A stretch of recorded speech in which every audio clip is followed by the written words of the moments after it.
Al final de la semana, los estudiantes tendrán 30 horas de clase. No. Sean actividades asincrónicas, autónomas y grupales o actividades sincrónicas. ¿Sí? Entre las actividades asincrónicas, autónomas y grupales pueden ser tareas de consulta, investigación, resolución de problemas, uso de plataformas, entre otras. Estas actividades pueden ser individuales o grupales, sobre todo las relacionadas a los proyectos educativos. Las tutorías sincrónicas pueden ser individuales o grupales. En la siguiente pantalla ustedes observarán la malla curricular para el bachillerato en ciencias. De la misma manera se abordan todas las asignaturas del currículo. Sí, hay una variación en la carga horaria, pero se abordan todas las asignaturas, de tal manera que al final de la semana habrán tenido 30 horas académicas los estudiantes, u horas pedagógicas. ¿Sí? Y en la siguiente pantalla, para el bachillerato técnico. Aquí sí podemos ver, en cambio, que los estudiantes del bachillerato técnico van a tener una carga horaria de 45 horas pedagógicas. ¿Por qué? Porque hay 25 horas destinadas a los módulos de formación según la especialización de los estudiantes.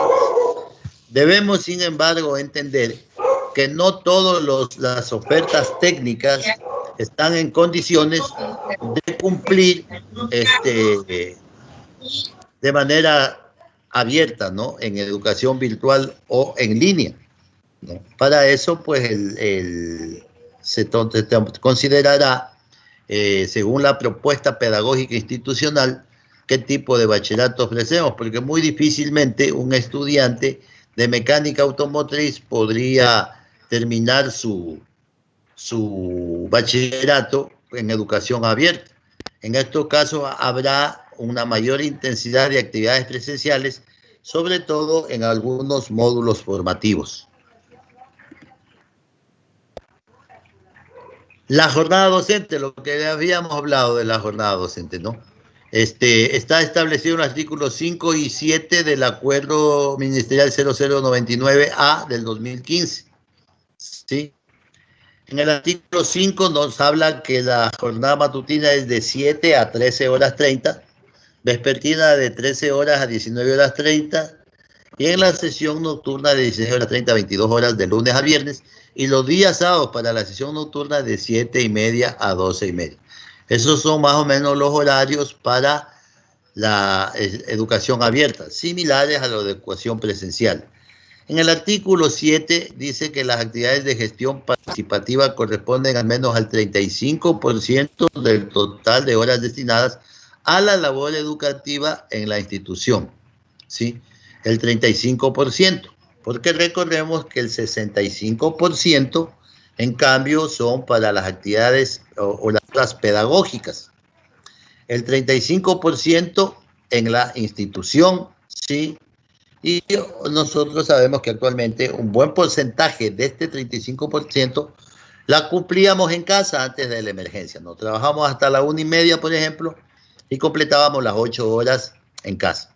Y nosotros sabemos, pues, como docentes, que en realidad el docente es la fuerza de trabajo que trabaja más de las 8 horas establecidas por la ley. En todo caso, así está estipulado.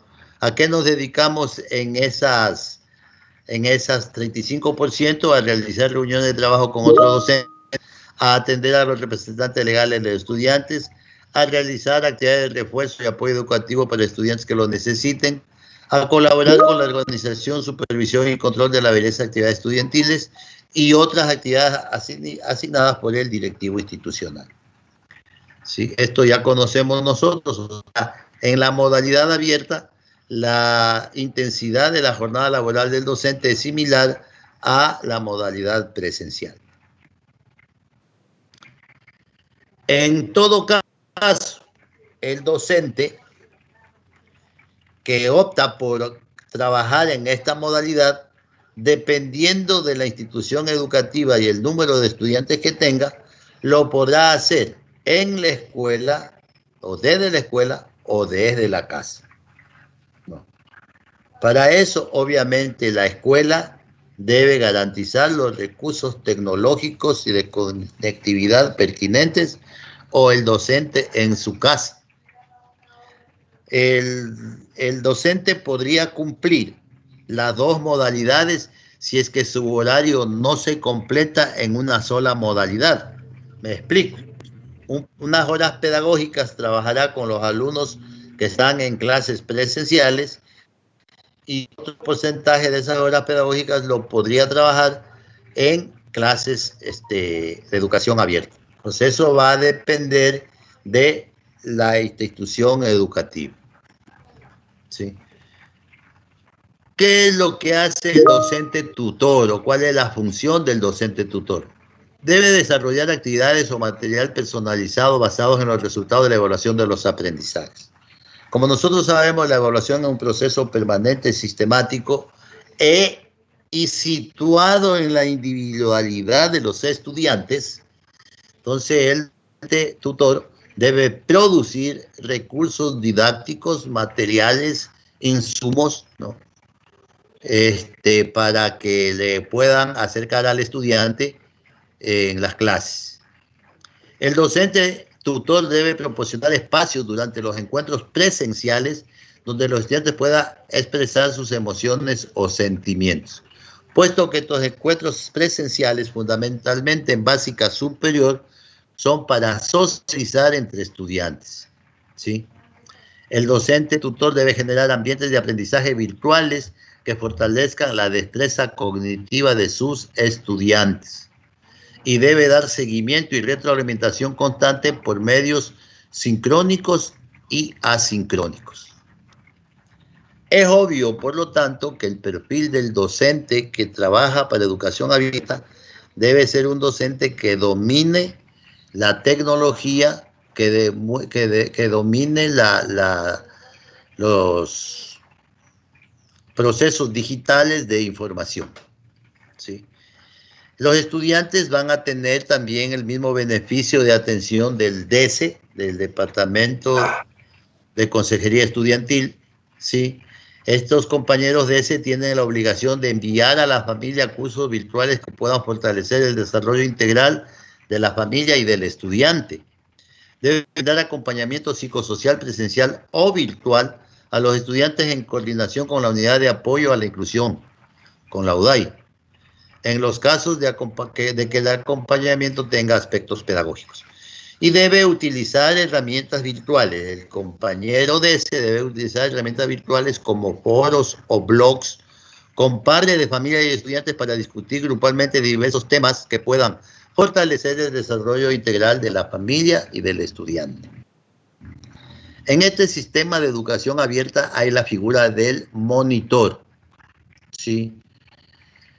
Esto es solamente para las instituciones fiscales, porque las instituciones particulares, como le dije, también pueden ofertar ese tipo de educación, pero el Ministerio de Educación le proporciona a la educación fiscal los docentes monitores, que estos trabajan a nivel de distrito, ¿sí?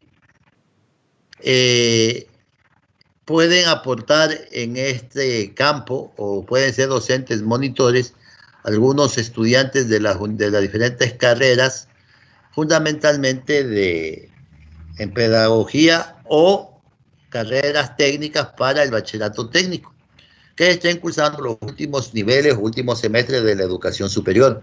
Entonces, estos estudiantes serán contratados por el distrito para que ayuden a fortalecer los procesos a los estudiantes que están en abierto. La función de ello, pues, es brindar apoyo pedagógico al desarrollo de destrezas y competencias para reforzar el trabajo autónomo. Y ellos deben emitir reportes mensuales de logros, avances o novedades de los estudiantes a su cargo. En cuanto a la autoridad de la institución, ¿sí?, tiene la obligación de supervisar los encuentros y mantener reuniones con estudiantes y padres cuando cuando lo amerite, la situación lo amerite, ¿sí? Tiene la obligación de garantizar la protección integral de los niños, niñas y adolescentes dentro del sistema educativo y promover espacios de corresponsabilidad y convivencia armónica. Esas son las funciones del directivo. Y en cuanto a la comunidad educativa, debe participar en la detención de los casos de vulneración de derechos para presentar denuncias oportunas y poner al alcance de las víctimas todos los recursos y talentos humanos pertinentes para evitar que se vulneren los derechos de los estudiantes o de algún miembro de la comunidad educativa. No solamente de los estudiantes, sino también de los docentes, porque los docentes también a veces somos víctimas de violencia por parte de los estudiantes. Hoy que estamos en educación a distancia, que utilizamos estos recursos tecnológicos, los estudiantes bloquean, faltan el respeto a los docentes, se faltan el respeto entre ellos.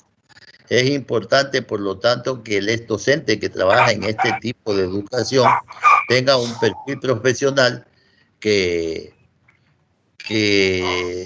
garantice el respeto de sus estudiantes, porque personalmente yo siempre he pensado que aquel docente que es víctima de irrespeto, de bullying por parte de los estudiantes, es un docente que no se sabe hacer respetar también.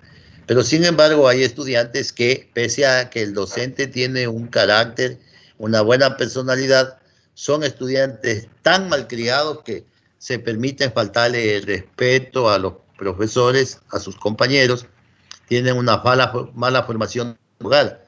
Y yo por eso en las reuniones que hago con los padres de familia, les digo esto así claramente. Si su hijo le falta el respeto a un docente, porque usted no lo supo educar, no lo supo criar adecuadamente. En cuanto al perfil del docente, por lo tanto, debe ser un docente que cuente con dominio de procesos de formación sobre competencias digitales, recursos técnicos pedagógicos virtuales, que tengan capacidad de hacer tutorías en línea, que desarrollen los recursos educativos digitales de manera eficiente, ¿sí? Nosotros sabemos que las plataformas digitales para tener reuniones virtuales. No se entiende. Y no se escucha nada ahorita. Deben de entender que falla en el internet.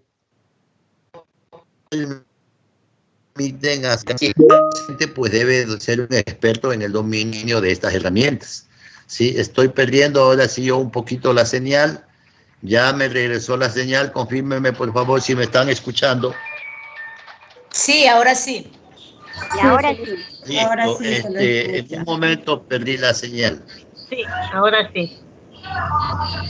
Bien. En cuanto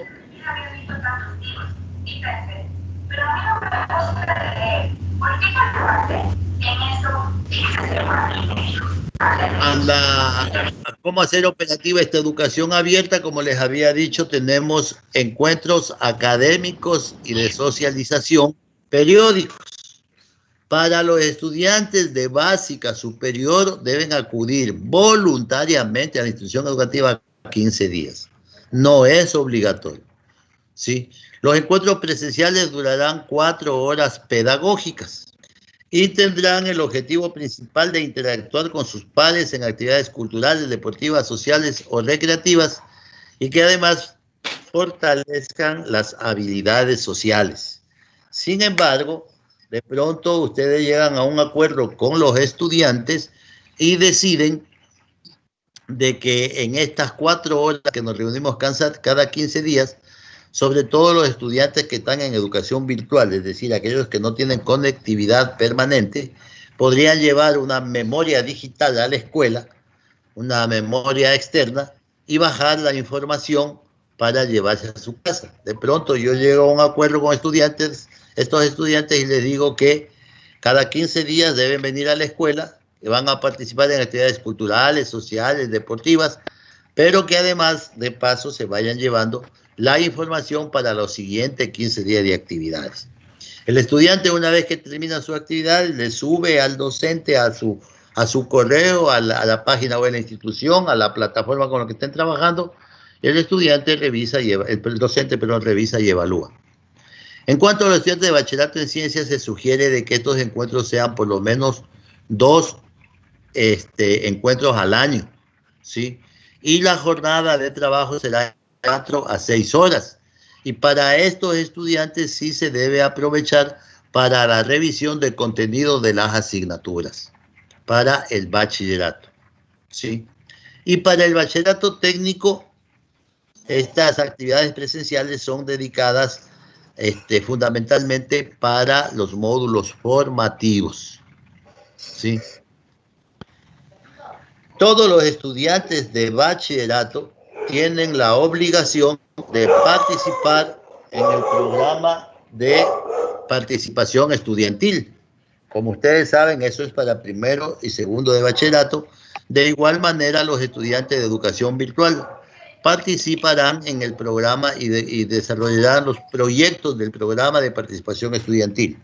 Para el bachillerato en ciencias, el proyecto de vida y el proyecto de vinculación con la comunidad, y para el bachillerato técnico, el proyecto de vinculación con la comunidad en pertinencia con la figura profesional.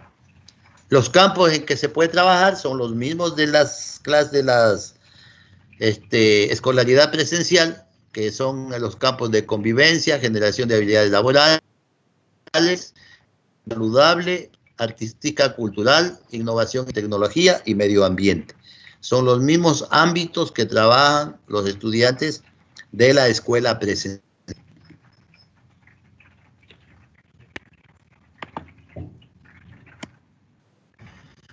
En cuanto a la evaluación, de igual manera, en la educación abierta, nosotros tenemos que hay 3 tipos de evaluación según tiempos, según temporalidad, la evaluación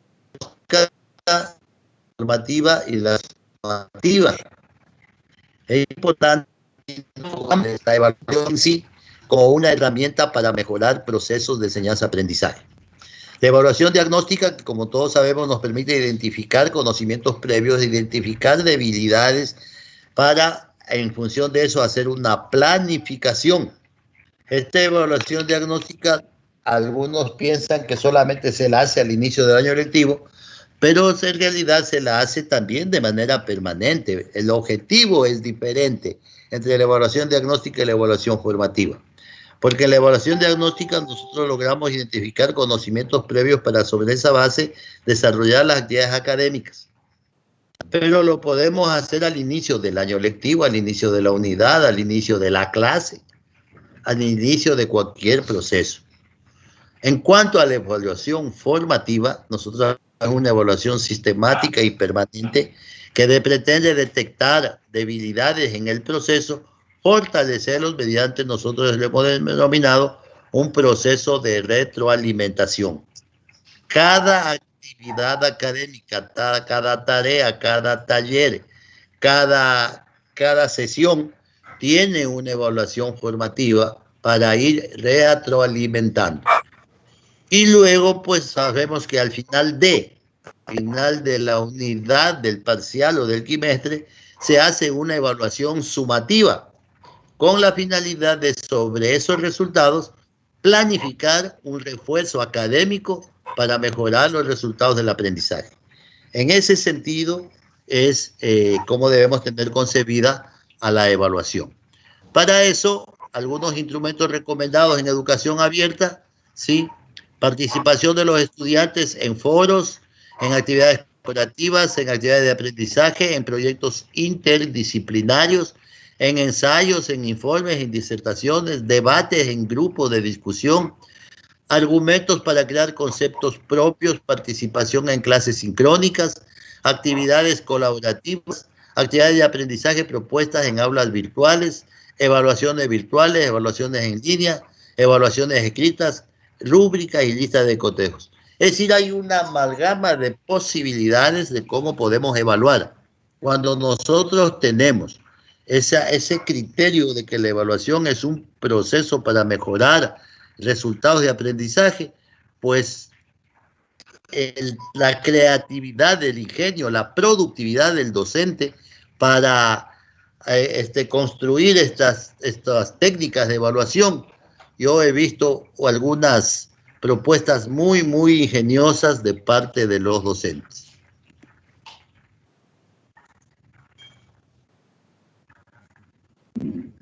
De la misma manera, algunos instrumentos evaluativos, ¿no? Proyectos interdisciplinarios, informes, debates, visitas de formación productiva, esto sobre todo para el bachillerato técnico, actividades de módulo de aprendizaje, evaluaciones escritas, prácticas de los estudiantes. Estas técnicas de aquí, o estos instrumentos, se los sugiere fundamentalmente para bachillerato. En la pantalla anterior estaba para básica superior. ¿Cómo es la promoción en la educación abierta? Igual que en la educación presencial, ¿sí? Se requiere un mínimo de 7/10 en cada asignatura para ser promovido al siguiente curso. Esto es para básica superior, no olvidemos. Al finalizar 10º grado se le entrega al estudiante un certificado de haber aprobado la educación general básica. En cuanto al bachillerato, de la misma manera se requiere una calificación promedio de 7/10 en cada asignatura para ser promovido al siguiente curso, ¿sí? Y sobre la titulación, ya en tercer año de bachillerato, ¿cómo se procede? Se saca el promedio de calificaciones de básica superior. Este promedio aporta con el 30% a la nota definitiva de grado. Es decir, máximo 3 puntos. Luego se saca el promedio de los 3 años del bachillerato y este promedio aporta con el 40% de la nota definitiva de grado. Es decir, máximo 4 puntos. El estudiante se presenta a un examen de grado que aporta con 2 puntos, o sea, el 20% a la nota definitiva de grado. A partir de este año, ese examen de grado es totalmente independiente del examen de ingreso a la universidad. Es decir, ese examen de grado ya no lo va a tomar el INEVAL, sino lo van a tomar la institución educativa. Y el INEVAL tomará las evaluaciones para el ingreso a la universidad. Y finalmente, el 10% que nos falta para la nota definitiva de grado aporta el programa de participación estudiantil. ¿Sí? Nosotros tenemos esto establecido en el Reglamento General a la Ley de Educación sobre los requisitos para la obtención del título de bachiller.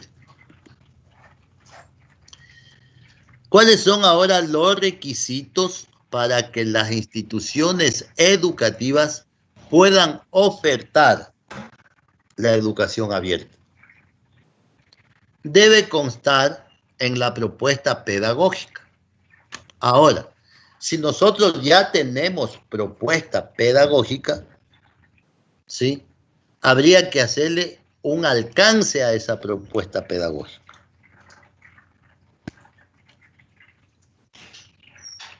Por esta situación de emergencia sanitaria, el distrito no va a estar tan exigente en esto de la propuesta pedagógica para educación abierta. Pero una vez que ya se vuelva a las clases normales, la educación abierta va a seguir vigente y ahí sí el Ministerio de Educación va a ser exigente en cuanto a la ampliación de la propuesta pedagógica, porque habría que hacerle a nuestra propuesta una ampliación. No vamos a hacer una nueva propuesta pedagógica, simplemente vamos a hacerle una ampliación a la propuesta que ya tenemos. Pero sabemos que esta propuesta cada 5 años hay que volverla a hacer. Para aquellas instituciones educativas que van a aperturarse por primera vez, ellos sí tienen que hacer una propuesta pedagógica de inicio, ¿sí? Debe tenerse una certificación que le otorgue el nivel zonal en cuanto a las edificaciones que tiene la institución, para ver si éstas cumplen con los estándares de infraestructura y equipamiento. Obviamente, si es educación abierta, este equipamiento debe ser potenciado. De pronto, la infraestructura, si yo soy una institución educativa que solamente ofrezco educación abierta, no ofrezco educación presencial, pues la infraestructura no debe ser tan compleja, la infraestructura, pero el equipamiento, en cambio, sí debe ser muy potenciado en cuanto a tecnología, en cuanto a plataformas, a recursos digitales, a conectividad, ¿sí? Entonces, eso es importante tener en cuenta. Debe tener el plan de reducción de riesgos. Debe lograrse que las unidades de gestión de riesgos presenten los informes de aprobación, ¿sí? Si es que es necesario, la institución educativa debe presentar un informe técnico favorable en cuanto a las figuras profesionales y también, obviamente, a la Dirección Nacional de Bachillerato, en cambio a las figuras profesionales, ¿sí? Debe haber el plan de socialización de los elementos institucionales para el uso de portales, plataformas o herramientas tecnológicas. ¿Ya? Ustedes deben tener, en primer lugar, convenios con instituciones que proporcionan estas plataformas y herramientas tecnológicas. Plan de proceso de formación docente al respecto de competencias digitales, esto sobre todo para las instituciones fiscales. Un plan de ciberseguridad en educación abierta, ¿sí? Y una certificación emitida por el promotor o representante legal de la institución educativa en la cual determine que dicha institución cumple con las características definidas en el instructivo para la implementación de educación abierta y que las herramientas, equipamiento y medios de trabajo con los que cuenta la institución educativa cumplen con los estándares establecidos por la Autoridad Educativa Nacional. Esos son los requisitos para todas las instituciones educativas de manera común, ¿sí? Fiscales, fiscomisionales, municipales o particulares. Para las instituciones particulares, fiscomisionales o municipales, hay otros requisitos adicionales. Para las fiscales, estos. Ahora bien, es obvio que yo, como institución fiscal, debo ver, pues, en primer lugar, pues, un análisis de lo que nosotros en la propuesta pedagógica lo denominábamos capacidades instaladas. Si yo como institución educativa quiero ofrecer educación abierta y estoy situado geográficamente en un lugar en donde no hay cobertura de internet, mal puedo hacer esta propuesta al distrito educativo, ¿no? Entonces debo tener conectividad. Ahora, el costo de la conectividad, la plataforma, el Ministerio de Educación deberá proporcionarle. Entonces, si usted tiene conectividad, buena conectividad, una ubicación geográfica estratégica, ya tiene usted algunos factores favorables para ofertar esta educación. Ofertar la educación ecuatoriana, no podemos ofertar. Por favor, bloquear micrófonos. Ahora bien, usted tiene una buena ubicación geográfica, tiene acceso al internet, podría tener una amplia cobertura, pero no tiene docentes especializados, profesionales capacitados en el manejo de estas tecnologías. Entonces eso ya es un factor en contra. Porque ¿qué es lo que pasa con la propuesta pedagógica? Que desgraciadamente, como la propuesta pedagógica no la revisa el distrito, sino solo la registra, nosotros ponemos maravillas en la propuesta pedagógica. Y el distrito nos aprueba esa propuesta pedagógica. O no nos aprueba, sino nos da el permiso de funcionamiento. Porque el distrito no aprueba la propuesta pedagógica, pero sí aprueba el permiso de funcionamiento. Y en la propuesta pedagógica nosotros pusimos 1000 maravillas. Para que nos acepten, pusimos 1000 maravillas. El distrito nos da la autorización de funcionamiento y después le estamos pidiendo al distrito, deme profesores. Ya tengo este tipo de bachillerato técnico, ahora deme, profesores, ¿cómo propuso que le den esa figura profesional si no tenía los recursos humanos? Entonces, en ese momento nos ponemos a exigirle al distrito que nos dé esto, que nos dé el otro, cuando lo que fallamos es en la propuesta pedagógica. Por eso el último punto, el 9, el directivo debe certificar, ¿sí?, que cumple con las características definidas en el instructivo para la implementación de educación abierta. Entonces debe certificar. Ahora bien, ustedes van a decir, ¿qué institución fiscal tiene todo eso? Claro que es verdad, pero el distrito puede decir, bueno, ustedes tienen esta parte, estas capacidades, nosotros le damos esto de acá. Nosotros le vamos a pagar la plataforma, le vamos a pagar el servicio de internet, ¿no?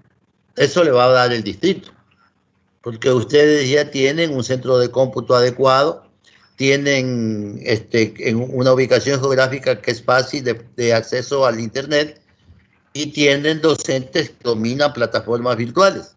Entonces, entre lo que ustedes tienen y lo que nosotros le damos, potenciamos a la institución y estamos en condiciones de ofertar la educación abierta. Por ahí va esta situación, ¿sí? Para las instituciones educativas públicas es necesario un estudio de microplanificación concordante con las políticas nacionales de desarrollo, ¿sí?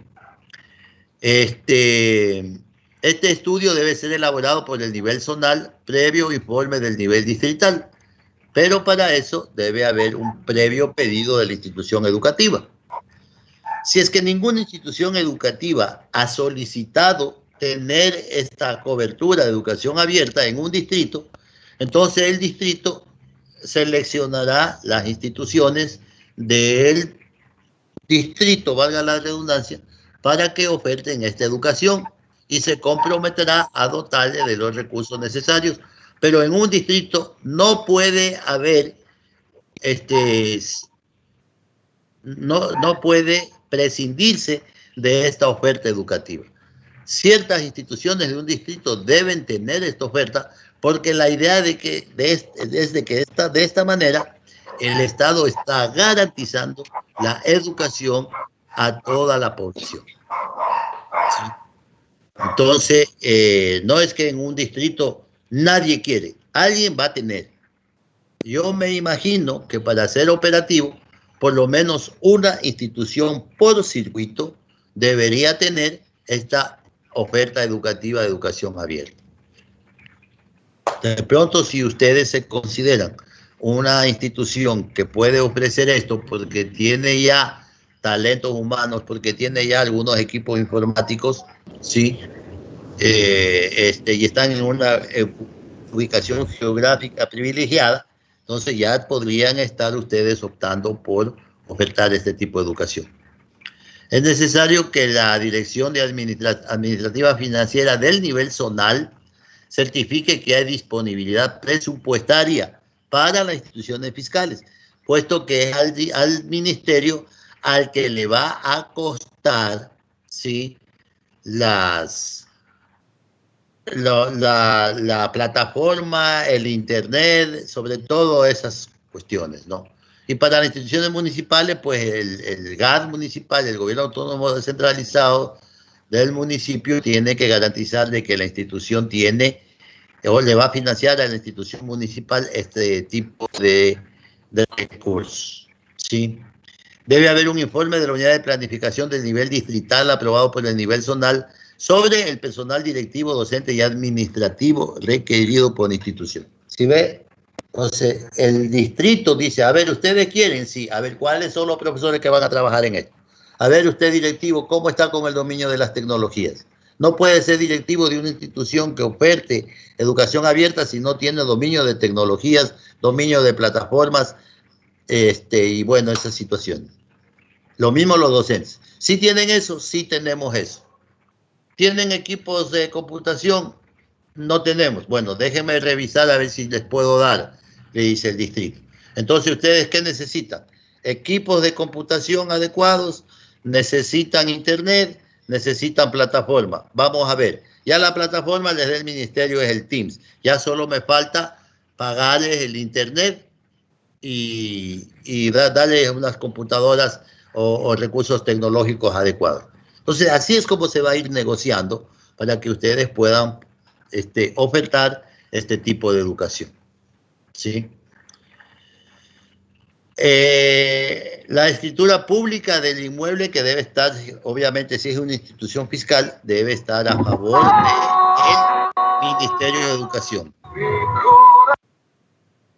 Por favor, con esos micrófonos.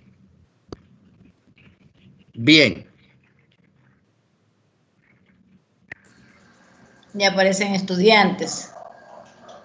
Bajo estas condiciones especialísimas, solamente en situaciones de emergencia como la que estamos atravesando, se abre la posibilidad de que las instituciones educativas ofrezcan educación abierta para inicial, preparatoria, elemental y media. Eso va a ser solamente bajo estas condiciones, ¿sí? Prácticamente a nivel fiscal se está dando ya una educación en este sentido. Entonces, sobre todo para las instituciones particulares, obtendrán autorización para que oferten este tipo de educación solamente en estas condiciones especiales. Una vez superada la emergencia, ya estas instituciones no podrán seguir ofertando estos niveles de educación. Eso debemos tomar muy en cuenta, ¿sí? Las instituciones educativas que cuenten con los medios para implementar educación abierta durante la actual emergencia sanitaria deberán cumplir con los requisitos estipulados en el artículo 7 del Acuerdo Ministerial 00038A del 2020, ¿sí?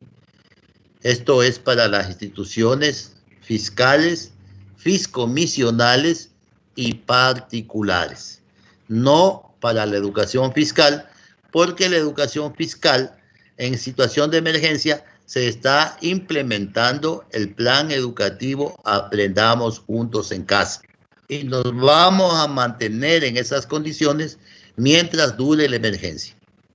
Las instituciones educativas particulares, si deciden no volver a las actividades académicas presenciales o cierto grupo de estudiantes no quieren regresar a las actividades académicas presenciales, tendrán que ofertar este tipo de educación, pero solo mientras dure la emergencia.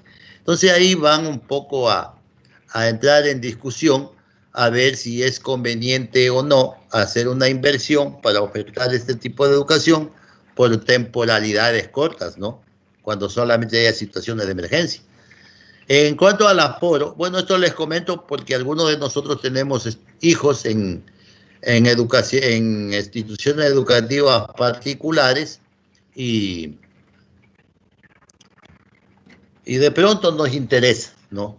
El currículo priorizado es el que se va a trabajar en estas instituciones, ¿sí? Y sobre todo las áreas instrumentales de lengua, literatura, matemática y lengua extranjera, para este tipo de educación de los niveles inferiores. El aforo para inicial entre 3 y 4 años, máximo 15 estudiantes por aula virtual. Para prebásica de 5 años, de 15 niños máximo por cada docente. Para básica elemental, 20 estudiantes por docente y para básica media, 25 estudiantes por docente. Sí. El nivel inicial y subnivel de preparatoria entre elemental y media, educación abierta, requiere de compromiso, acompañamiento activo y supervisión del padre, madre, familia o representante. Un padre o madre de familia no debe siquiera considerar este tipo de educación si no asume un compromiso de involucrarse de manera efectiva en la educación del estudiante que esté en estos niveles. Ni siquiera lo piense, porque si no va a haber la colaboración y el aporte de los padres de familia, no se va a lograr nada. Eso es lo que yo les digo también a los padres de familia cuando converso con ellos. En estos niveles, el compromiso, el involucramiento de ustedes tiene un alto porcentaje y es un factor preponderante y definitivo en la formación de su hijo, de su representado. Bien, aquí también lo que se recomienda es el tiempo de conectividad entre 2 a 5 años, entre media hora a 1 hora al día máximo. Entre 7 a 12 años, 1 hora con el acompañamiento de un adulto. Para los niños que están entre estas edades. Estos tiempos, según edades, han sido sugeridos por la Academia de Pediatría. Academia Americana de Pediatría, ¿sí? Bueno, eso, compañeras, compañeros, en cuanto a la educación inicial y preparatoria. Nosotros sabemos que en el nivel inicial pues se afianzan las bases para la vida y por ende del proceso educativo, ¿no? Y para preparatoria se apuntalan las habilidades sociales y las destrezas que luego permitirán la decodificación de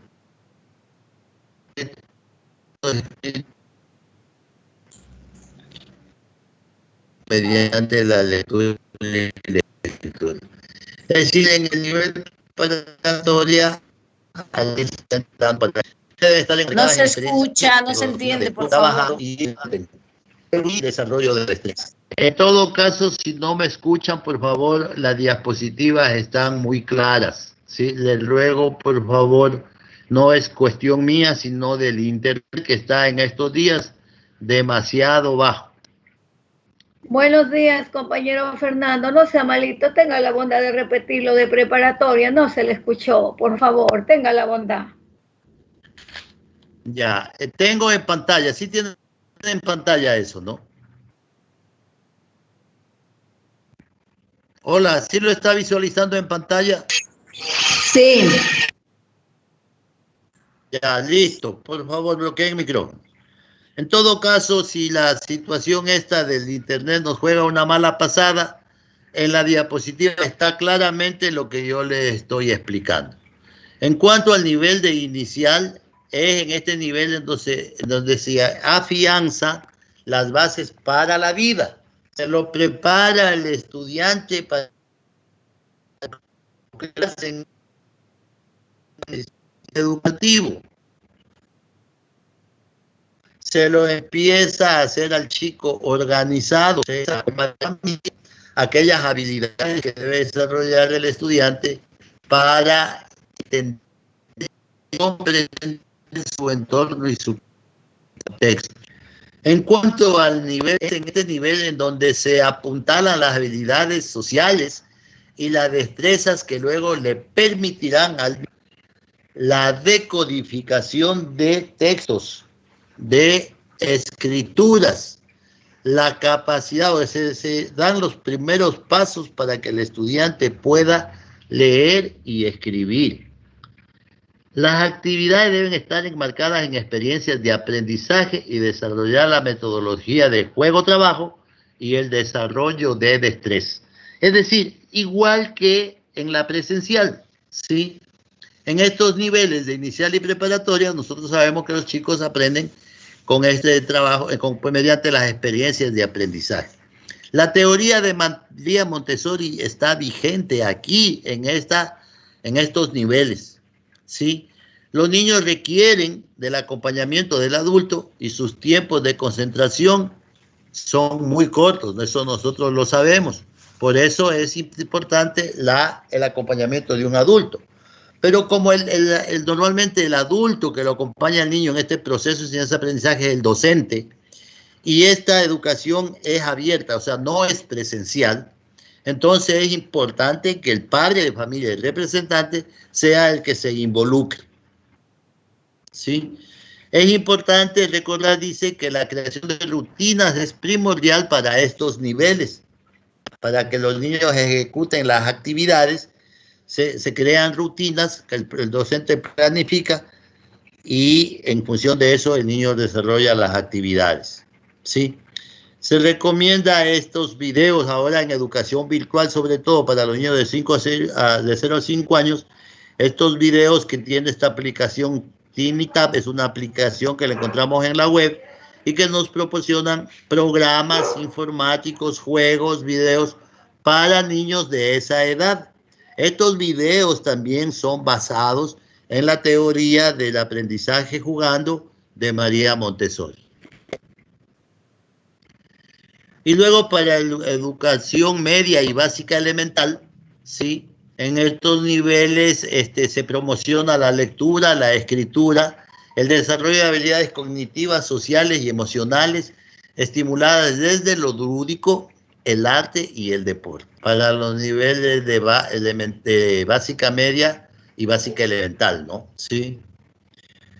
Los estudiantes deberán adoptar una participación activa en el proceso de enseñanza-aprendizaje de manera virtual o en línea, ¿sí? Esto hay que tener en cuenta, ¿no? Para estos niveles es sí y solo sí hay el compromiso de los padres de familia. Porque que el chico a esa edad asuma compromisos de cumplir de horarios, de cronogramas, de calendarios, es muy complejo. Por eso esta oferta es para instituciones particulares, fiscomisionales, que y solamente por esta temporalidad de emergencia. En las instituciones fiscales ya estamos trabajando con el Aprendamos Juntos en Casa y así se mantendrá. Probablemente cuando se pase a la fase 2 del Aprendamos Juntos en Casa, que se denomina Juntos Aprendemos y Nos Cuidamos, los que regresen a clase serían ya primero los niveles superiores, ¿no? Primero los niveles superiores. Porque muy difícilmente a inicial y preparatoria o elemental y media se les va a permitir o se les va a exigir que asistan a las clases presenciales. Más bien va por la básica, superior y bachillerato, pero asimismo de manera ordenada, planificada. Yo la semana pasada le di a ustedes algunos lineamientos de cómo se podría hacer eso, ¿no? Por ejemplo, en los alumnos de octavo A, básica superior, son 40 alumnos, van a asistir 10 alumnos de 7 a 10 de la mañana. No tienen recreo, a las 10 de la mañana se regresan a su casa ya. A las 10:30 entra otro grupo de 10 hasta la 1:30. No. Se les da las instrucciones, se les da la clase y se van a su casa. El día martes ya no vienen los de lunes, vienen otro grupo de 10, de 7 a 10, y el último grupo de 10:30 a 13 horas. No está en ningún instructivo eso. Se me ocurre que así podríamos planificar, porque quienes van a planificar el retorno progresivo a las actividades académicas son ustedes los directivos, ¿no?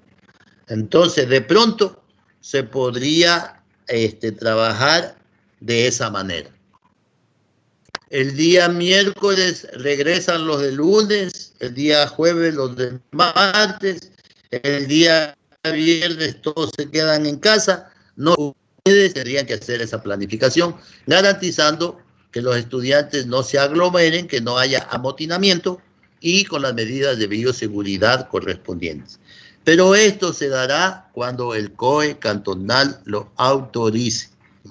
Ustedes, por ejemplo, en Guayaquil ya pasó una experiencia que se quiso implementar un plan piloto y como es el COE cantonal el que autoriza y es el alcalde, en este caso de Guayaquil, la alcaldesa, la que tiene la sartén por el mango, ella dijo no y punto. Entonces, quien tiene la última palabra es el COE cantonal. Y bajo condiciones geográficas exclusivas, porque si en este sector los niveles de contagio de la pandemia siguen elevados, no vamos a retornar a clase. Si han bajado los niveles de contagio, se podría hacer de manera paulatina. Cuando ya la pandemia haya desaparecido, nosotros vamos a tener ya clases presenciales, ¿sí? Y ese plan se llama, en cambio, todos regresamos a la escuela. Ahí sí, ya todos vamos a clase.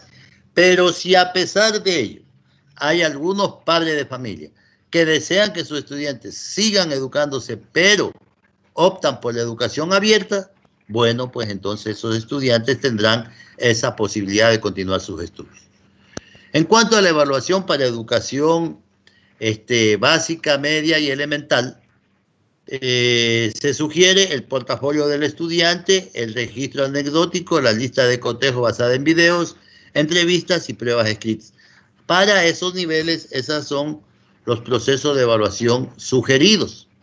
Y la promoción en estos niveles está estipulada en los artículos 196 y 197 del Reglamento General de la Educación. Asimismo, la base es 7/10, ¿sí?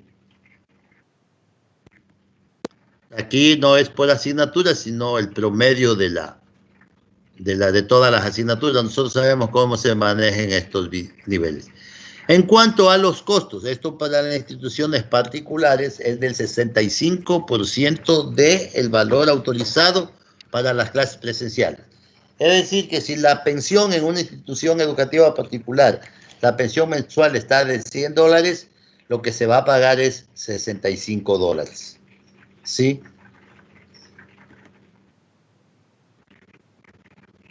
Los requisitos. La solicitud de la institución educativa para determinar costos de la pensión, esto para las instituciones particulares, ¿no? Contar con la autorización, un estudio socioeconómico, presupuesto de la matriz de costos y proyección de valores de pensión. Esto para las instituciones particulares. Listo. Esto que hemos visto es lo referente a la educación abierta. Y hay otra posibilidad u otra alternativa que se llama educación en casa. ¿Qué es la educación en casa? Está estipulada en el Acuerdo 0057A del 2019 y es una educación o un servicio extraordinario. ¿Sí? Este sí está para todos los niveles de educación.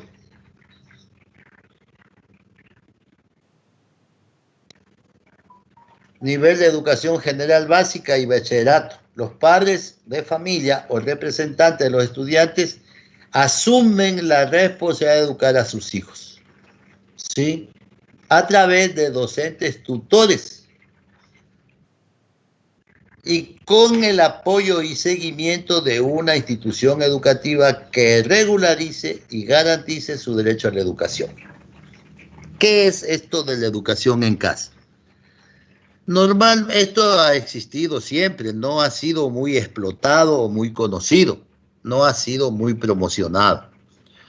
Normalmente quienes optan por este tipo de educación en casa son los embajadores, los cónsules, los futbolistas que viajan a otros países y se van llevando a sus hijos.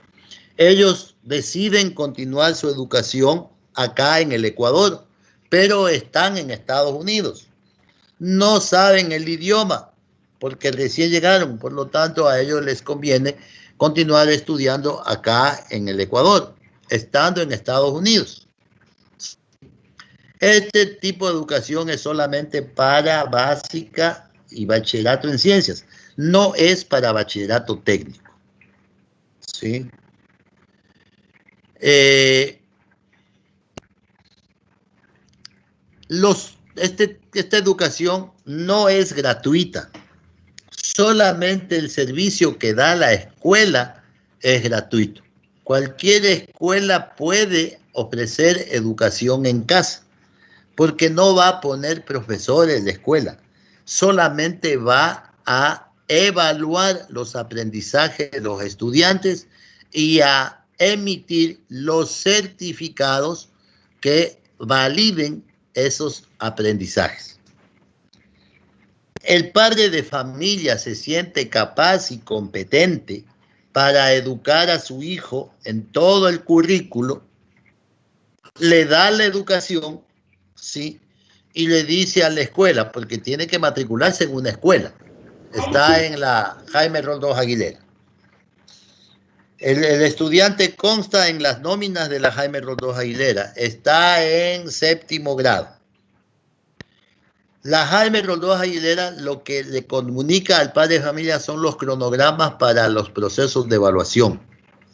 Le podrá proporcionar de pronto algunos recursos como el currículo que se está trabajando. Y el padre de familia lo prepara al estudiante. O el padre de familia contrata por su cuenta y riesgo un tutor o docentes para que lo preparen al estudiante y solo se presente según los cronogramas establecidos en la institución educativa en la que se encuentra su registro de matrícula. Se somete a las evaluaciones y la institución le otorga los certificados. Puede llegar a graduarse el estudiante en esta modalidad de educación en casa, ¿sí? Obviamente que para que la institución educativa pueda ofertar, debe hacer constar esto en su propuesta pedagógica. El nivel zonal le da una certificación que le autoriza este tipo de oferta educativa, ¿sí? Debe tener un plan de reducción de riesgos y debe presentar informes o debe obtener informes de las unidades de gestión de riesgos, administración escolar y asesoría jurídica del nivel distrital en los que se acredite la factibilidad de uso del inmueble según el ámbito de su competencia. En este caso, educación en casa.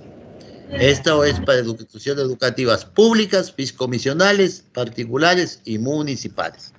Los costos de la educación en casa es el 30% para instituciones particulares, el 30% de lo que normalmente cuestan las clases presenciales. Para las instituciones fiscales no tiene costo, pero lo único que hace la institución es evaluar y otorgar certificaciones.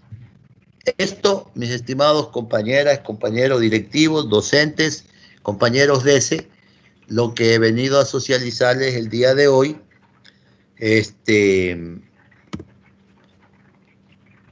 vamos a dar paso a preguntas, a inquietudes, pidiéndoles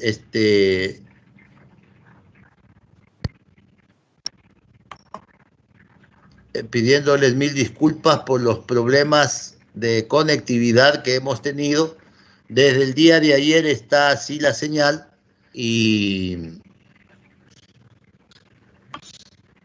no está ya en nuestras manos esa situación. En todo caso, si se generaron dudas, tenemos, compañeros, unos 20 minutitos para preguntas y respuestas. Ustedes saben el mecanismo, alzando la manito, yo le doy la palabra, usted desbloquea su micrófono, interviene, termina de intervenir, bloquea nuevamente su micrófono y baja la manito. Bienvenidas, bienvenidos. Preguntas, por favor.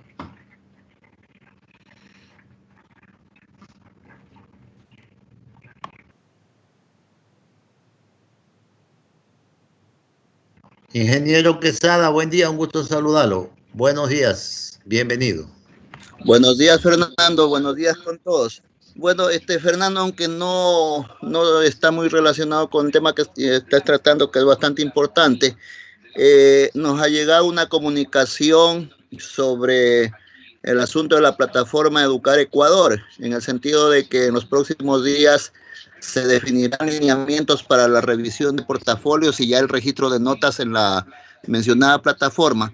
¿Hay alguna fecha establecida o alguna orientación que nos puedes dar para transmitirle a los docentes, por favor, Fernando? Ya. Al respecto, la plataforma está expedita hasta el 19 de octubre. Nosotros debemos procurar, creo que ya de manera institucional, cerrar el asunto del primer parcial en cuanto al portafolio estudiantil. Se van a expedir lineamientos para los siguientes parciales, pero para el primer parcial nosotros podemos subir ahora o máximo hasta el 19 de octubre. Se podrá a nivel de COE cantonal dar alguna disposición de que lleven los estudiantes el portafolio en físico o los padres de familia a la escuela, siempre y cuando la pandemia lo permita. Caso contrario, por el momento no está esa posibilidad, ¿sí? ¿Cuáles son las recomendaciones que se han dado? De que vayan revisando el portafolio de manera virtual cuando las posibilidades lo permitan. Un estudiante que no tiene conectividad, difícilmente le podremos revisar el portafolio. Si un estudiante le ha sugerido a usted o ha llegado a un acuerdo con usted para hacer un video con su portafolio y subir el video y usted no tiene ningún inconveniente en revisarle de esa manera el portafolio, lo puede hacer, ¿sí? Si es que le subió en PDF, no hay problema. Pero presencialmente, por el momento no. Sin embargo, compañeras y compañeros, mi estimado Manuel, hay instituciones educativas que han aprovechado, ya que los padres están yendo a retirar la alimentación escolar, de paso le van dejando el portafolio al docente. Es una alternativa que un alto porcentaje de instituciones lo ha tomado. Sin embargo, si no ustedes no ven que esa es una posibilidad, tranquilos que hay tiempo. De los lineamientos a los que se refiere Manuel, es que se van a emitir ya, pero de aquí en adelante, para el portafolio del segundo parcial probablemente. Pero lo del primero todavía está en stand-by. Si hay una institución educativa que logró hacer evaluación del portafolio mediante otros mecanismos, ya tienen las calificaciones y la plataforma lo permite, pueden estar subiendo ya esas calificaciones. Ahora, nosotros sabemos que la calificación del portafolio va para todas las asignaturas, ¿sí? En básica, superior y bachillerato va para todas las asignaturas la misma calificación. ¿Cómo evaluaron? Ya lo hemos discutido eso la semana pasada, habíamos conversado de que personalmente yo recomendaba de que sea el docente tutor de cada curso de básica, superior y bachillerato que evalúe y luego socialice con los demás docentes. Pero si ustedes se quieren complicar la vida y cada docente quiere tener su espacio de evaluación, ya es decisión de ustedes. No sé, Manuelito, si quedó claro eso. Sí, gracias, Fernando. Sí, creo que estamos claros ya con eso. Gracias. Gracias, ingeniero. Agripina Amelia, le escuchamos. Bienvenida. Buenos días. Mi consulta un poco es por lo del aforo al ingreso de los niños, de 15 niños máximo, dicen, ¿no? Bueno, en este caso yo soy parvularia de 5 años. El sector en el que trabajo, Manuela Cañizares. Ya veníamos conversando anteriormente en el grupo de maestros con nuestro directivo y decíamos, bueno, a lo mejor de repente por nuestra situación y en nuestro sector, 15 niños, como dice el número, es máximo, no puede ser menos, ¿no? Porque los niños son bastante inquietos, los pequeñitos, y yo pensaba en mi nivel, la situación muy personal, de hacerlo. Tengo, por ejemplo, 33 niños en mi aula, y podría hacerlo de 3 grupos, de 10, y sería en este caso los otros 2 mayores, ¿no? Entonces, ¿qué me dice en cuanto a esa situación usted, Fernando? ¿Si estará bien esa opción? Ya. Aclaremos algo, Amelia. En educación abierta se propone que sea el máximo aforo de 15 estudiantes en educación abierta, es decir, un docente que da clases virtuales o en línea no puede tener más de 15 estudiantes en esos niveles. Ahora, en educación, según el aprendamos juntos en casa, cuando ya se vuelvan a las clases presenciales o se pase a la fase 2, que se llama Juntos Aprendemos y Nos Cuidamos. Ustedes gestionan, por ejemplo, su propuesta, Amelia, de que tiene 33 estudiantes y yo podría hacer grupos de 11 para evitar el amotinamiento. Muy bien, es justamente esa planificación es la que deben hacer ustedes. Pero les cuento algo, yo creo que va a ser muy difícil de que los niños de esas edades, ¿no? Entre 0 y 5 años retornen a la escuela.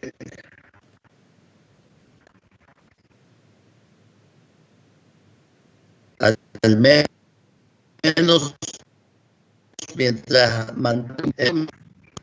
por ejemplo, y como son niños pequeñitos a esa misma edad, yo diría, por ejemplo, de 8 a 10 un grupo, de 10 y media a 11 y media otro grupo, de 12 a 2 otro grupo. Podría ser y evacúa a los 33 estudiantes en grupos de 11. Podría ser, ya ustedes, sería una situación de acuerdo con los padres de familia. Si es que a ustedes como docentes de esa edad les toca convocar estudiantes, no. Ya trabajarían, yo diría, depende de la infraestructura, del número de estudiantes que tienen, ustedes van a nivel institucional a hacer una planificación al respecto. Sin embargo, la semana pasada ya se les dijo que vayan previniendo y vayan tratando de hacer una gestión al respecto. Así es, mi estimada Amelia, muchas gracias por su participación. Le escuchamos ahora a Teresa de Jesús.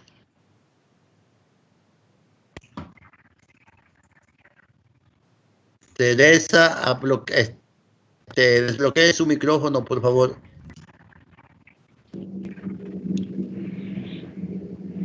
Parece que yo tengo la oportunidad de hablar, ¿no?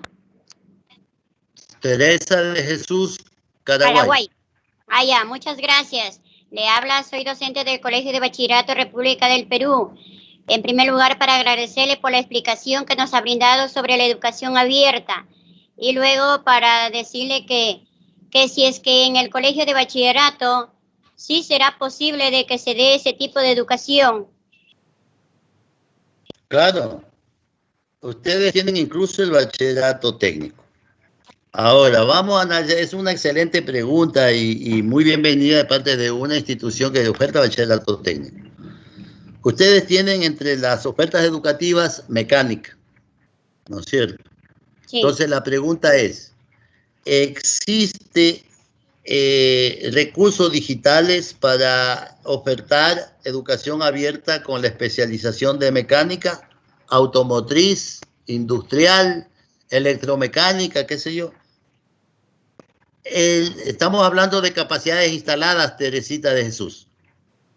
En la institución educativa o en el mercado digital existen plataformas y simuladores para que los estudiantes obtengan conocimientos sobre reparación de motores de forma virtual. Si no hay, o si es que hay los recursos económicos para pagar eso, el Ministerio de Educación se compromete a pagarme, porque son costosos esos simuladores, son costosos. Hay simuladores elementales que se pueden obtener gratuitamente, pero ya para una especialidad técnica, simuladores muy costosos. Muy bien, ese es el análisis. Los docentes de mi colegio de bachillerato técnico en la especialización de mecánica manejan este tipo de plataformas virtuales, de simuladores. Si es que hay respuestas positivas a esas interrogantes, estamos en condiciones podemos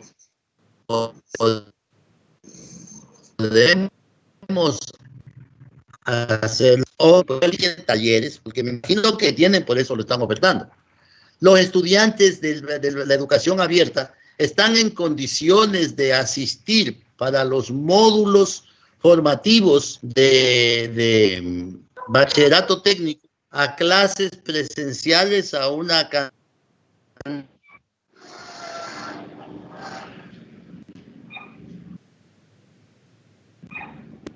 determinada de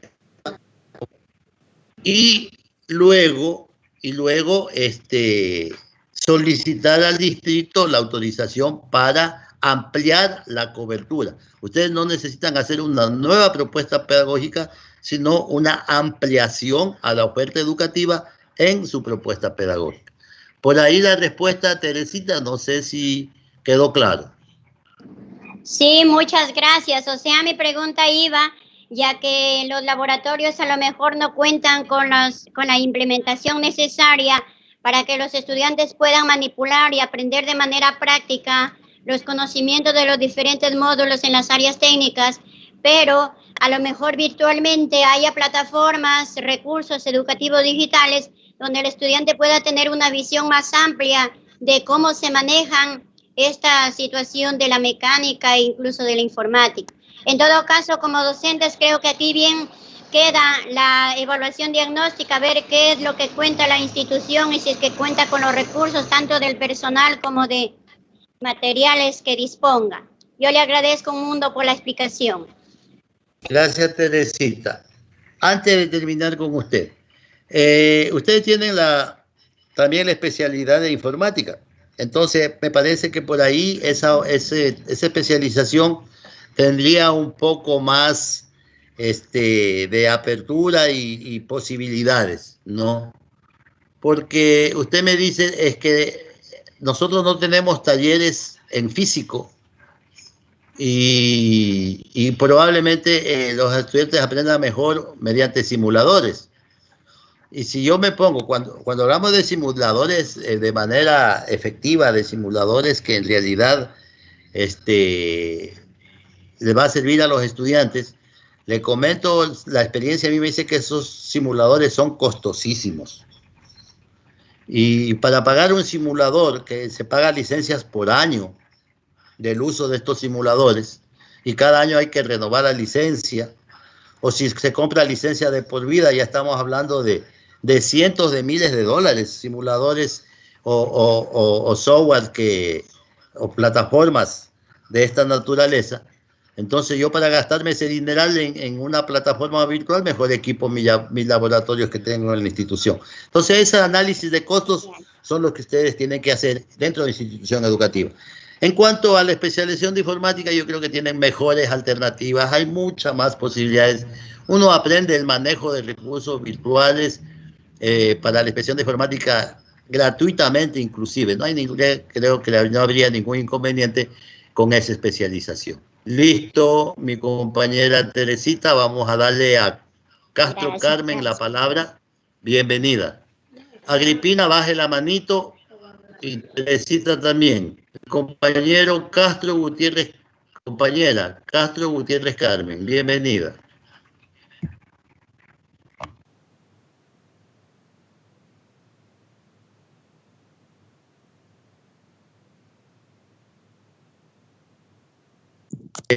Compañera Castro Gutiérrez, habilite su micrófono, y Agripina Amelia, baje la manito, por favor.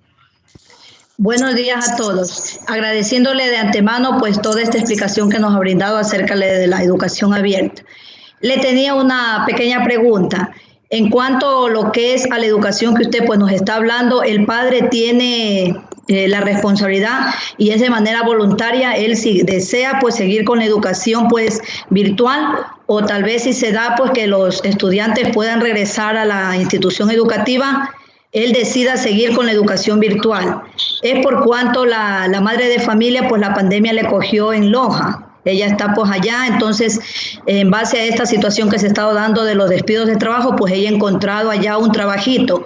Entonces estaba un poco preocupada, manifestándome de que, como había escuchado, que ya se iban a reintegrar a las instituciones educativas, entonces del plan piloto pues que se daba, pero yo le decía que eso era en Guayaquil y todo tenía que dar, pues en este caso, autorización el COE.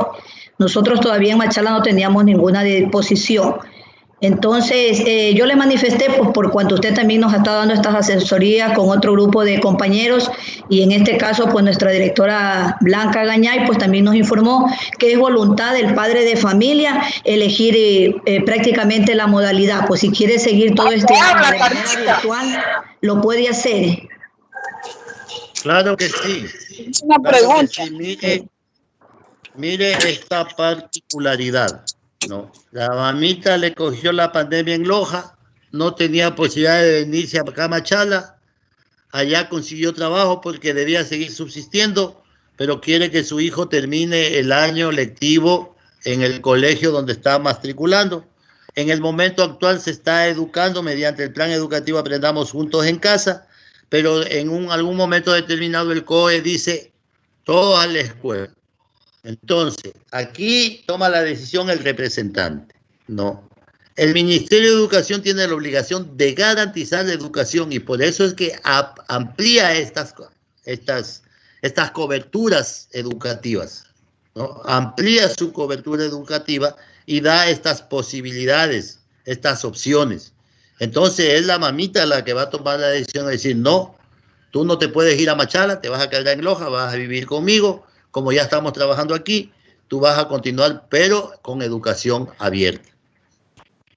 Entonces, es justamente como usted lo dice, mi compañera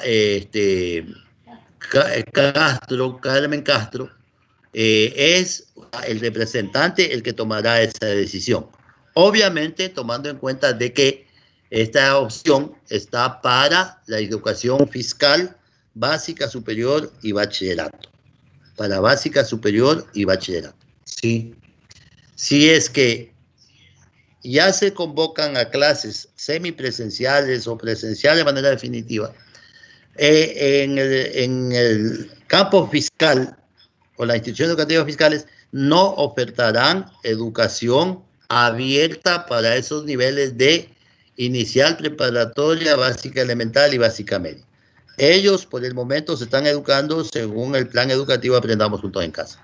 Listo, mi compañera Carmen Castro. Fernando, disculpe, lo que pasa es que la niña está en educación media, entonces ella, eso es lo que decía ante esta preocupación, ella quería saber, pues si no se va a dar, como usted ahorita me manifiesta, pues en realidad que solo va a ser lo que es para la superior y el bachillerato. Entonces ella sí que en el momento que el COE cantonal pues decide, ya es obligación que ella sí tendría la niña que retornar pues de manera presencial en este año lectivo. Claro, pero sin embargo ellos deben hacer conocer esa dificultad porque es un caso muy particular, ¿no? Al distrito educativo para que en el distrito se analice. Tiene que darse una solución a eso, mi estimada Carmita. No creo que la obligan a venir, puesto que ella ya prácticamente se radicó allá, pero ella quisiera por lo menos terminar el año lectivo.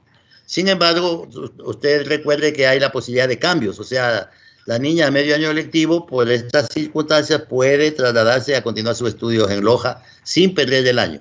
Pero, por esta situación de la diferencia entre régimen, porque ellos recién están empezando clases y acá estamos ya por casi medio año lectivo, entonces le van a dar alguna solución a esa situación, mi estimada Carmita.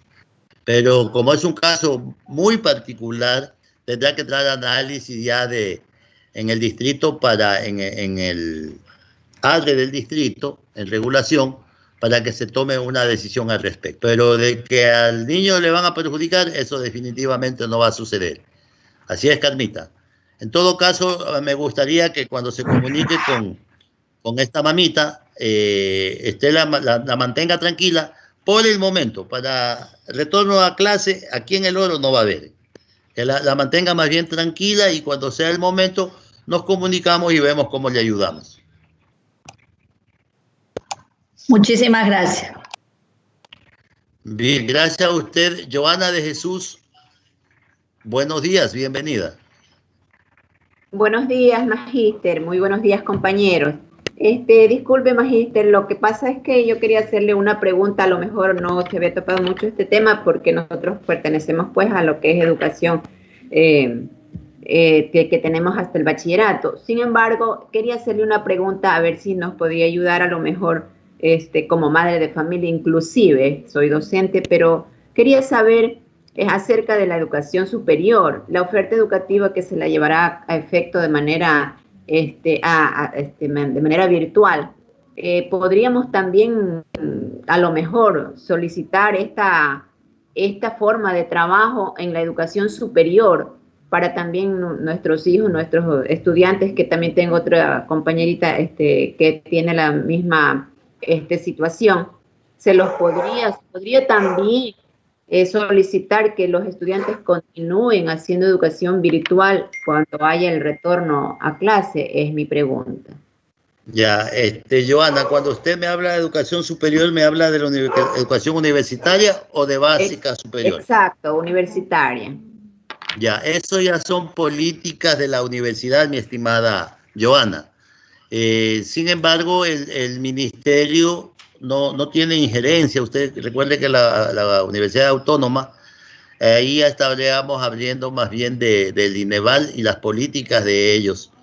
El estudiante, mejor dicho, las universidades en general ha puesto a punto plataformas, sí, para garantizar una educación virtual, pero dependiendo también de la especialidad. Por ejemplo, como de manera personal, yo tengo una sobrinita que estudia medicina y a ella le va a tocar viajar, está viajando, a veces un porcentaje de clases son virtuales, pero otras demandan de la presencia de ellos.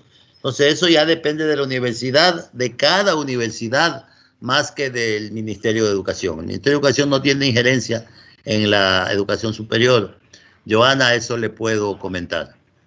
Yo le agradezco, Fernando. Muchísimas gracias. Gracias a usted. Bien, Carmen Castro, por favor, baje la manito. ¿Alguien más que desee intervenir? Por si acaso, la posibilidad. Sí, alzando la manito, ¿alguien más? Si no hay más intervenciones, Diana Granda. Dianita, bienvenida.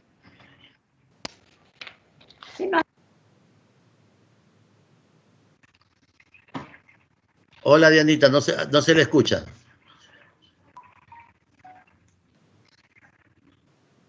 Revise su micrófono, Diana.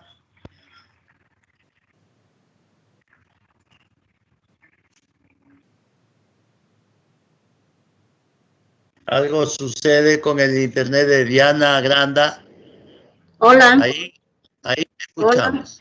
Hola. Ya, bienvenida. Buenos días, soy docente de la Escuela Manuela Cañizares. Buenos días, señor asesor, por las orientaciones que el día de hoy hemos recibido en cuanto a la educación que estamos viviendo en los últimos tiempos. Que cada institución educativa verá lo que mayor podemos hacer de acuerdo al contexto donde está ubicado el centro educativo. Mi pregunta va relacionado a la calificación del portafolio, compañero asesor. Como ya sabemos, en cuanto al primer parcial, ya está finiquitado hasta la semana 8, donde deberíamos tener ya la asignación de las notas para este parcial. Mi pregunta va a lo siguiente. Los 7 puntos, pues que ya está dicho de que va a valer el portafolio, la presentación del portafolio. Un punto que le asigna el padre de familia de acuerdo al trabajo que ha realizado su joven. Y los 2 puntos que en este caso pues va a ser asignado en primera instancia por el compañero tutor o tutora de cada paralelo o del estudiante, es decir. Luego mi pregunta va ahí de que si luego de que ya el compañero tutor reciba los portafolios, nosotros tendremos que hacer una junta previa para ver las actividades que ha realizado en cada una de las asignaturas. Por ejemplo, parece que yo le escuché que decía que, bueno, si el tutor dice, le califica, qué sé yo, un punto 12, eso es para todas las asignaturas. yo voy más allá. Por ejemplo, dice la asignatura, digamos en lo mío que es ciencias naturales, yo veo que en cada una de las fichas, las actividades a mi asignatura no han sido las más participativas, tienen una o dos actividades, ya no le iría el punto que le asignó o los 2 puntos que le asignó el tutor, sino debería ser yo quien defina la calificación para mi asignatura. No sé si me hice entender. No es posible eso porque los lineamientos son claros. La calificación del portafolio es única. Para todas las asignaturas. A una sola nota que sea 10 para todas las asignaturas, 9 para todas. Sí, exacto. Ahora, la calificación podría variar si usted argumenta, por ejemplo, si ustedes optan porque cada profesor ponga una calificación, ¿no? Matemáticas, el profesor de matemáticas de los 2 puntos, ¿no? O de los 2 puntos que califican a los profesores, el profesor de matemáticas le ha puesto 1.20.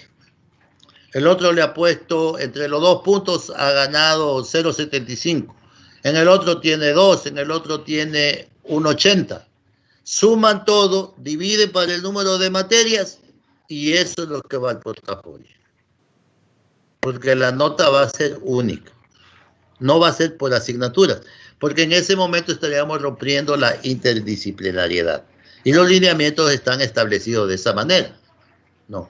Entonces, todos los profesores nos hemos reunido, en el caso del ejemplo que usted pone, a calificar los portafolios de los estudiantes, cada cual le asigna el porcentaje puntual que le corresponde, y para sacar el promedio tendríamos que sumar todas, dividir por el número de asignaturas, y ese es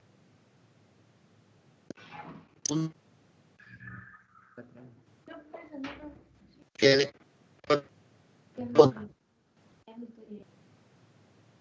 o porcentaje de 2 puntos que le corresponde a entonces el promedio de todas las asignaturas más el punto de sus amigos. No sé si quedó claro, Dianita. Un poco más claro. Definitivamente estaba pensando de que, como usted mismo lo acaba de decir, de que los 2 puntos que nos corresponden a nosotros como docentes, asignar, bueno, yo digo, en mi asignatura le pongo 0.50, 1 punto o 1.5 puntos. Entonces, de ahí sería la sumativa de todas las asignaturas dividido para todas las asignaturas. Entonces, ahí iría la calificación exacta para todos los estudiantes, una sola en todas las asignaturas. Bueno, ahí sí ya me quedó un poco más claro sobre esto. Muchas gracias, señor asesor. Ahora, para complementar eso, Diana, calificar el portafolio de esa manera no recomiendo. Sí pueden hacerlo, ¿no? Entonces, ¿qué es lo que vamos a calificar en primer lugar, Diana? Esto entendamos. Presentación y contenido. Y cuando usted lee los descriptores de cada una de estas categorías, se rige prácticamente al número de actividades cumplidas, no a la calidad de las actividades cumplidas. Entonces, un poco reunir 8, 10 profesores para evaluar cada portafolio de los 40 estudiantes. Por ejemplo, usted es profesora del octavo A, del octavo B, del octavo C y del octavo D. Ahí yo ya estoy hablando de 160 portafolios. Reunirse los 10 profesores para evaluar 160 portafolios y ponerse a discutir que yo le pongo esto, eso va a ser terrible. Entonces, mi propuesta es de que le deleguemos, le confiemos al docente tutor para que le evalúe 40 portafolios, que son los del octavo A. El tutor del octavo B, los 40. El del octavo C, sus 40, y del octavo D, sus 40. Usted, Dianita, es profesora de los 4 octavos.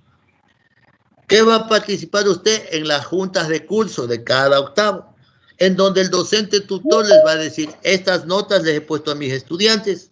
Y usted, ahí dice usted, pero ¿por qué le ha puesto a Zapata esa nota?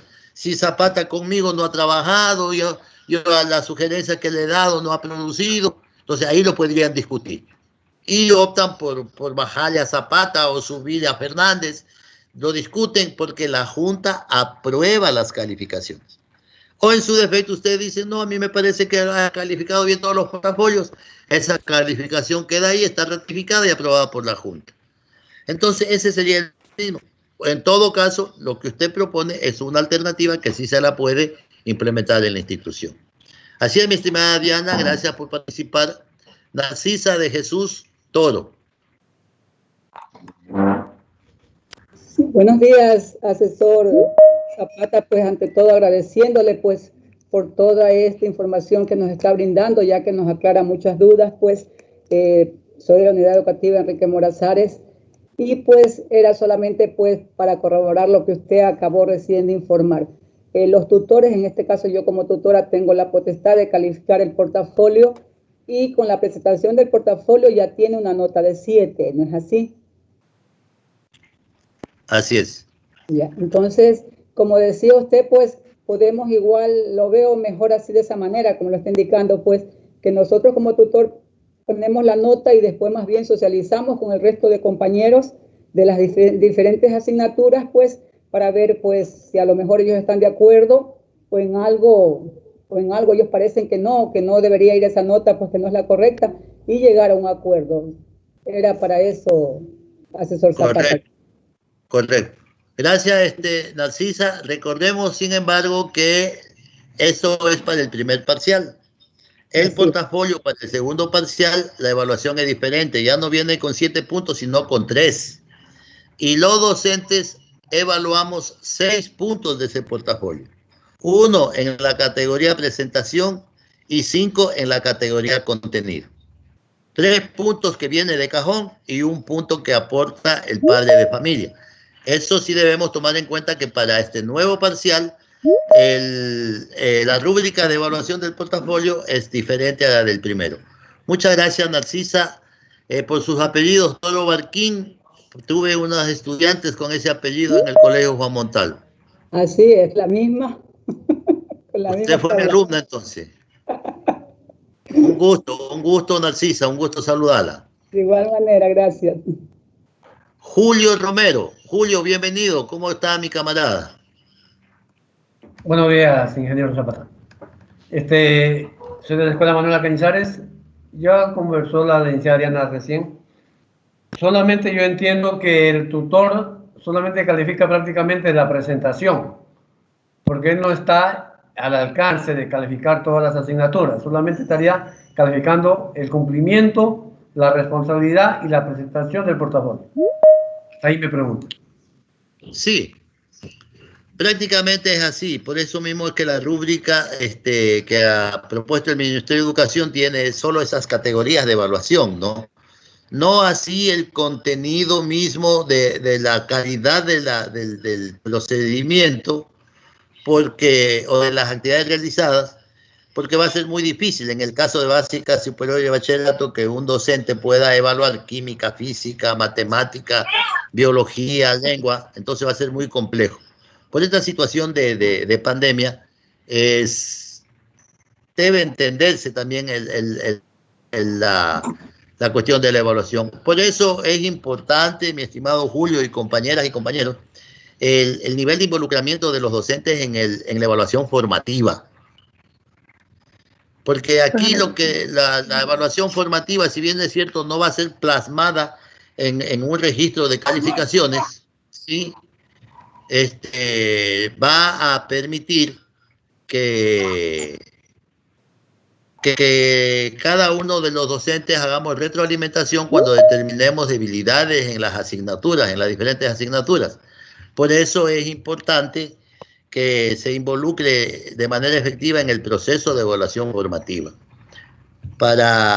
No vamos a plasmarlo en una nota prácticamente, porque lo único que se está evaluando aquí es portafolio. Pero en cambio vamos a garantizar aprendizaje, que es en realidad lo que nos interesa. Así es, mi estimado Julio, muchas gracias. Concluyo la reunión de hoy, son las 11 en punto. No sé, mi compañero Leonardo, aquí mismo nos reunimos con los padres. Sí, o cambiamos de sala virtual. No, aquí mismo. Allá. Ya, Leonardo, muchas gracias.